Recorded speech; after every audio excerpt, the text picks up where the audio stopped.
time. My friend here. I've manifested an amazing friend. Mindful manifestation happening right now.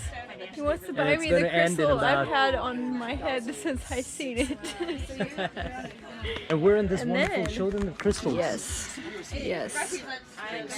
And then where are we going? We're going to cakewalk or Firewalk. moonwalk. Well, it's gonna Firewalk. be, yeah, fire's gonna be involved. There's gonna be fire. So hence firewalking. And probably burnt feet. Yes. A little.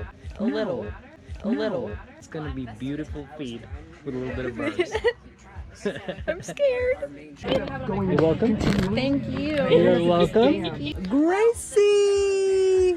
The birthday The girl. birthday girl. Happy 22.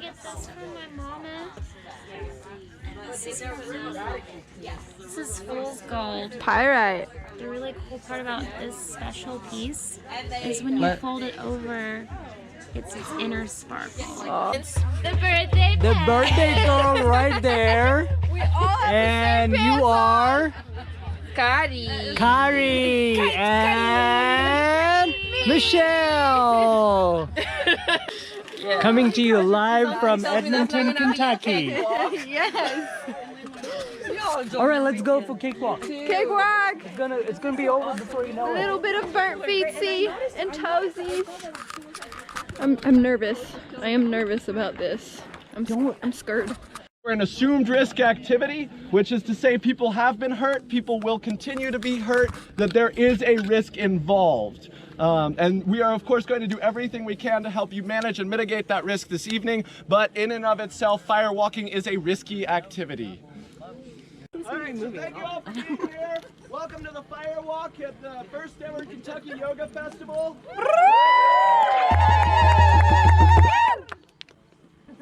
Now, before we get started going over why we're here tonight specifically, what we're hoping to accomplish, and how, of course, most importantly, how to physically walk on fire, I do like to start with a little bit of history of firewalking.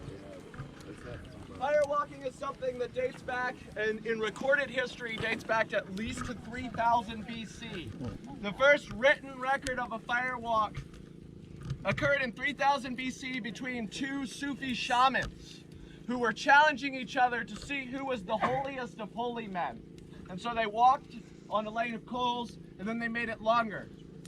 And they walked on the lane of coals, and they made it longer, and they kept going until one of them got burned. It was kind of a competition to see who could keep their energy the highest, who could really work with fire the most. We commonly see it in even in Europe. In Greece, they have a festival to St. Augustine and St. Helens, where in early Greek tradition, the young girls at the age of 14 would walk across a bed of coals as a coming of age ritual. In Africa, the Kalahari Kung tribe would not just walk on fire, but they would go so far as to roll in it and even kind of dive into it, which is not something I recommend whatsoever. But it was a part of their tradition for many, many, many years. And the Kalahari Kung tradition was especially interesting because it was a coming of age ritual, but it also was a purification ritual. And part of the reason they went to such great lengths with the coals is because in the Kalahari Kung tradition, when someone received what we like to refer to as a kiss, a burn from the firewalking coals, they saw it as a removal of a negative trait, of a negative part of the self. And so they saw it as this very cleansing ritual. One of my personal favorites is in ancient Rome. A citizen could walk on coals, and if they were successful and able to do so without burning themselves, they didn't have to pay taxes that year. Yes. Starting in the early 90s, a gentleman by the name of Tolly Burkan started firewalking in the U.S. And for those of you that got here earlier, I just mentioned Tolly took a lot for the team when it came to firewalking. A lot of what we know not to do is because Tolly figured it out for us. There is a chance you will receive a burn. Most of the time when somebody receives a burn while firewalking, it is in the form of what we like to call a kiss. A kiss is a small blister on the bottom of the foot, usually similar, not much bigger than a dime at most, that I compare to what you would get on the back of your heel if you wear a new pair of boots that you hadn't quite worn in. There is an inherent risk, and people have had worse burns doing fire walking. In yoga, what I do when I'm juggling, what some people do when they're dancing, is they are engaging in a form of moving meditation, right? And in a moving meditation, what we do is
Okay, it's Sunday now, and we're packed and loaded and ready to go home. I had such an amazing weekend. This has been something I will remember forever. I've made lifelong friends. I've cried a lot. I walked on fire. I did yoga. It's just been amazing. to be able to experience what I have experienced in these past few days, and I'm very grateful. So thank you, Kentucky Yoga Festival. I will definitely be back next year. This has been amazing. So on that note, I hope you guys have enjoyed this video, because I have had an amazing weekend. And don't forget to subscribe to my channel if you guys would like to see what goes on in Michelle's world. Until next time, you guys.